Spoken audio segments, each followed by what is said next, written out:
Welcome to Careers for the Blind. My name is Harrison Hoyes, and I'm losing my sight to retinitis pigmentosa.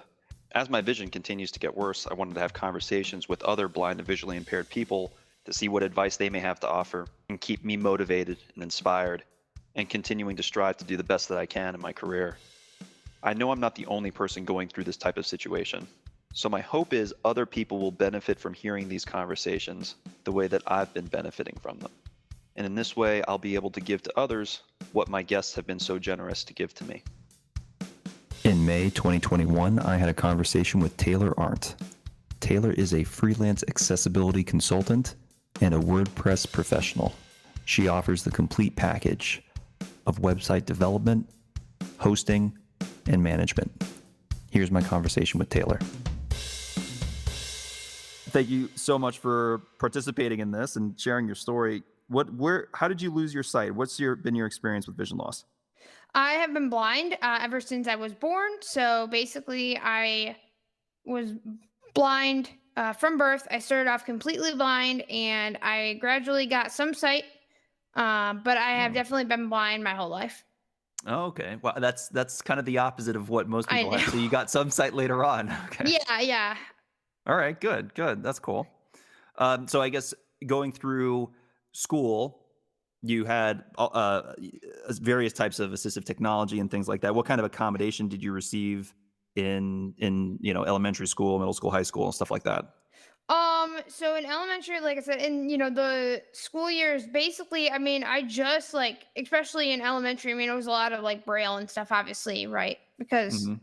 I mean, technology was a thing, but they wanted to kind of start you off with Braille. And then middle school and high school, I did everything pretty much like electronically. I have some Braille, like a display, but it's all electronic. So I Okay. had like, extended time on tests, being able to take them electronically, having assistive technology able to, get the test in an electronic format, those kind of things. Okay. All right. When you were in high school, were you thinking at all about what type of job that you might have after high school?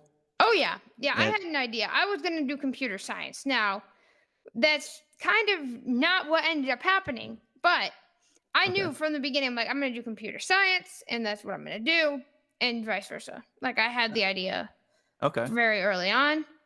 All right. But that didn't quite go as planned. So what happened?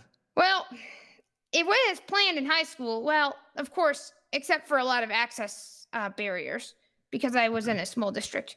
But what happened was in college, even though, COVID definitely hit, first off, Mm-hmm. I was going for computer science. I was really struggling with math because I didn't quite have the needed foundation I needed so that I could advance in the computer science program.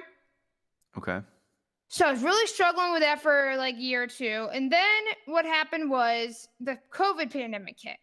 And I Mm-hmm. had to make a decision. Am I going to continue to try to struggle through this, or am I going to do something else? Okay. Well, a combination of things happened. I had a student position at a university that got terminated because of the COVID pandemic. So then that led into other things. And basically, what ended up happening was I started my own company. Mm-hmm. Where I do accessibility consulting, WordPress development, WordPress training, website hosting. So I basically take a website idea and I can bring it to completion. Okay. All right. So that all happened because, like I said, the accessibility barriers and then the math, all that created a craziness, and the job loss. That created a craziness. And I was just like, well, I guess I'll start my own company and I'll go to community college for business until I figure out what's going to happen. Okay. So you said in elementary and high school there was some accessibility issues, access issues, you said? Yeah. What was that about? Well, of course, being from a small district, not a lot of resources and, not, like I said, a lot of resources to actually like help or, the know-how. Cause like I said, it was a very small district. So they didn't have the staff kind of to assist. Okay. And just, like I said, a lot of issues in regards to trying to, accommodations, but, I worked through it and it made me a better person because of it, because I had to advocate from a young age. Yeah, sure, absolutely. Did you know anyone else that was blind, or is anyone in your family know anyone else that was blind?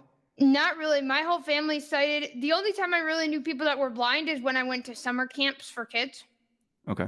I was able to get to go to blindness like specific camps, and that's where I met a lot of blind people. All right. All right. Did you have any sort of blind mentors after that, or any mentors whatsoever, blind or sighted, that kind of helped you out During what? at any point in your life? Yeah, I've had a lot of blind, like I said, mentors. I mean, depending on kind of what area we're talking about. I mean, like I said, especially when I started my business, right? Because I had no idea what I was doing. Mm-hmm. Like, okay, I got to do the LLC paperwork. Okay, how does this work now? So I had a lot of mentors, and my whole family, basically half of my family owns their own businesses also, Okay. so they kind of were able to help me as well Okay. because they own their own company. So like, okay, do this, do that, don't do that, Mm-hmm. that kind Mm-hmm. of thing. So a combination of those, and of course my other friends that I've met over the years. Okay. All right. Um, and I guess the friends that you've met over the years they've started their own companies as well. Is that what you mean? Yeah, the ones some of them have obviously, yeah, not all of them, but some of them have. Like from the camps and stuff that I've gone to, I've kept in contact with people, and I've met people. When I moved to where I currently live now, there's blind in population. Okay. So growing up and going to high school, were you the only blind student? Oh yeah, yeah, Yeah. very small school, so yeah. Okay. And then I guess at college, do you mind saying where did you go to college? Western Michigan University. All right. And then decided there wasn't enough accommodation there for you, and Well, there was a whole bunch of things going on. Basically decided that there was just a lot of access barriers, and of course, I my job was to help people with disabilities and stuff with accessibility at Western as a student. And then when I lost that, and there was just a lot going on. okay. So how has your business been taking off? Oh, it's been great. It's been awesome. I really enjoy myself. I'm happier than I've ever been before. Business is great. I mean, it's definitely the right move in my part. Okay. Yeah. Mike obviously had a lot of good things to say about you. So Yep. I'm glad you were able to come on here and participate. Yep. I'm working with him right now, actually. So. Yeah, that's fantastic. Um, I guess, how do you see yourself, you know, uh, going back to college, or is, now that your business is taking off and doing quite well, will you just kind of keep building that? So I'm sort of in college right now. Hmm. Very, very part time, but I'm taking classes specifically to target my business, right? Sure. For example, like how to use QuickBooks or, things that I need to be able to make sure that I can be a better business person. Hmm. Those are the classes that I'm like taking, and they're like, it's a very part time. Yeah, yeah. Well, we all should be thinking about college a little bit more in that respect, and not just Right. taking classes for the sake of taking classes, but Right. targeting a career path. That's awesome. Right. Because I had some pre existing credits. That's what I mean when I say, because like pretty close to an associate's already from the classes I took at Western. Hmm. But it's just like I have to, take, like I said, at this point right now, I need specific things, right? Because I need to be able to run this company. So I need to know how to do certain things. And so that's really what I'm trying to get out of college at this point. Yeah, yeah, that's great. Uh, do you use a cane or guide dog? Kane. Cane. Any thoughts on possibly getting a guide dog in the future? I'm not sure if I really will. I mean, I like dogs, but it's just kind of like I'm not sure if I really have the time to try to go to school and then try to Hmm. go, do all this stuff with it when I am very capable of just using my cane. So, like I said, I think a guide dog is good for some people, but in my instance, like I'm already really good at using my cane. So I'm not Hmm. sure at this point, I'm not sure if it's actually needed for Sure, me. sure. Earlier you had mentioned you're now in an area with more blind people. Is that what you said? Yes. Okay. So where are you these days? I'm in Kalamazoo, Michigan. Okay. Is that I don't know much about Kalamazoo. That has What? Western Michigan University, where the blindness and low vision studies department for the vision rehab therapy program and the rehab counseling and the other programs that Western offers for blindness and low vision studies. Okay. So do you estimate how many blind people there are in that kind of community, in your When now I current worked community? when I worked at Western, we had like 100. That's what the numbers showed in the stuff. But who knows at this point because of the pandemic. But I would at least say pre-pandemic we had like 90 to 100 blind students because we're Okay. not just blind, not just coming for the therapy program, but Western is a school like I said, very accessible. Plus, we have the training center, the Blind Rehabilitation Michigan Bureau of Services for Blind Persons Training Center, also here. Okay. So that kind of factors into it. All right. Did you go to any type of extended training program? Oh yes. Okay.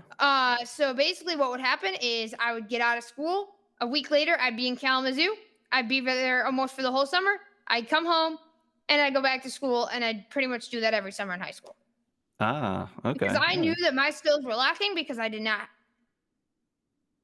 feel like I was confident. And like I said, because of the access barrier. So I knew that I had to do that something. So Mhm. that's why I Mhm. put myself and I basically got as much training as I could and I advocated for myself. Yeah, absolutely. I was pretty much the same way. I actually had been working for a little while, and then was really struggling with using the computer and things like that. And I knew needed to be done.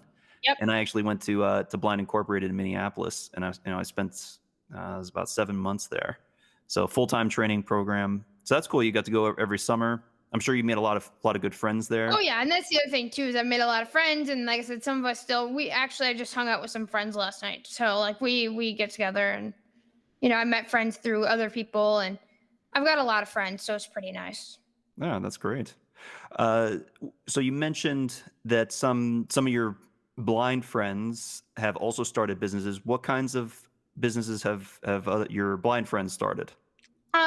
So for example, JJ Meta, he's got AT Guys and Blind Bargains. I'm not sure if you've heard of JJ Meta. No. He does a lot of the Blind Bargains podcast and the AT Guys where he sells products, assistive technology. Okay. I have a friend named Sabrina who does assistive technology training and other training related to disability and inclusion. Okay. And I've also met a couple other friends online per se, because of the pandemic. Mm-hmm. And they also have businesses of their own. Like I would not have known them if I wouldn't have met them online and we would have been in lockdown. So, Sure. Sure. I've got friends like that. Michael Babcock, for example, who has his own Your Own Pay podcast and who does some other stuff on the side with WordPress and website stuff.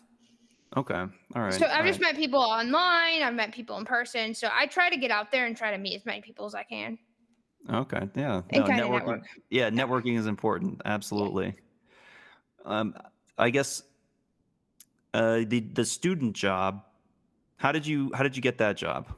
Well, basically, the vocational rehabilitation counselor put me for it because what happened was I went to Western in 2017 for their college prep program. And part of that, you have to actually work for, some department on campus or whatever. Basically, it's a whole college experience. So you're working, you're taking a couple classes, and you're basically doing everything that a normal college student would for 7 weeks. Okay. And so I got, the introduction to Western, and my name started to go around. And then once I moved here from after I was done with high school, or actually my senior year of high school, it's kind of a long thing, but at that point, Western already knew, and then they kind of offered me a contract position, and then from there, I was able to get the job because the opening had opened. Okay. All right.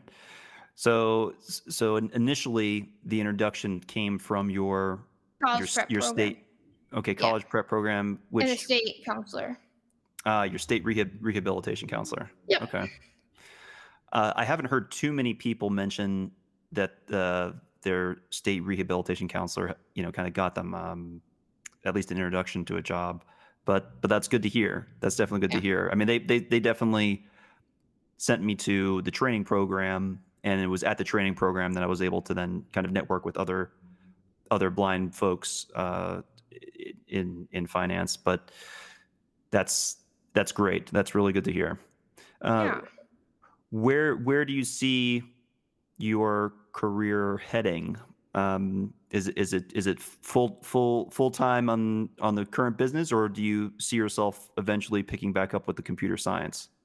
No, honestly, with like I said, my math efficiencies and everything else, and basically my clients are just like, we want to stick with you, like I said, no matter what, like we want, your stuff.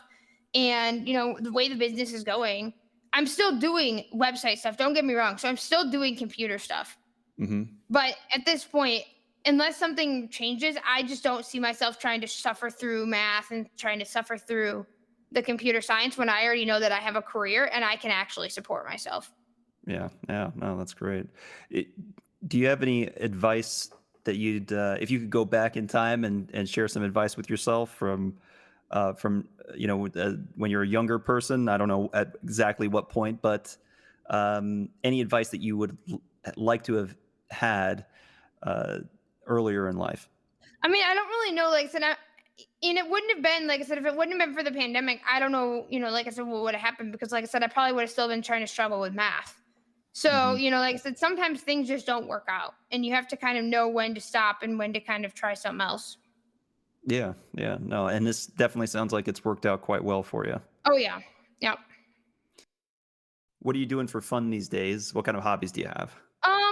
Really my hobbies at this point, like I said, I mean, I like to hang out with friends, or with COVID obviously it's a little bit harder, but usually honestly, like I said, I, talk to friends or just kind of relax. And I don't know. I mean, I don't really have any like hobbies in a sense, because like I don't know. Like I guess before the pandemic I kind of did what I do now as a hobby.